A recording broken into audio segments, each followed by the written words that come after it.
Advice நெறைய குடுப்பாங்க. அதுக்கு ஆப்போசிட்டா தான் ஆப்போசிட்டா தான். ஓகே.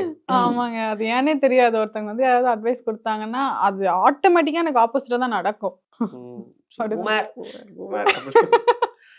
தக் லைஃப் குடுத்திருக்கீங்களா? ராதா அப்படியெல்லாம் இல்லங்க. நான் வந்து எப்படி தக் பண்ணது சொல்றது? இல்ல யாருமே. ஆஹா.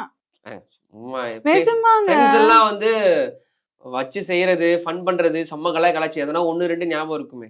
விழுந்து என்னதான் விழுந்து சிரிக்கிற மாதிரி. என்னதான் வச்சு செஞ்சிருக்காங்க. எனக்கு அதெல்லாம் குடுத்திருக்காங்க. ஆமாங்க. நான் வந்து என்ன சொல்வேன், ஏதாவது ஒண்ணு சொன்னாங்க, ஐயோ கஷ்டமா இருக்கு பாவம். சும்மா சொன்னேன், இவ வேற எப்ப பார்த்தாலும் சென்சிட்டிவா இருப்பா அப்படின்றாங்க. ஐயோ நம்ம வேற நான் ரொம்ப சென்சிட்டிவான பொண்ணு வேற. கூட இருக்கிறவங்க அவங்க எல்லாம் ரொம்ப சென்சிட்டிவான பொண்ணு. அதனால தக்கா ரொம்ப பெருசா அப்படிலாம் கிடையாது.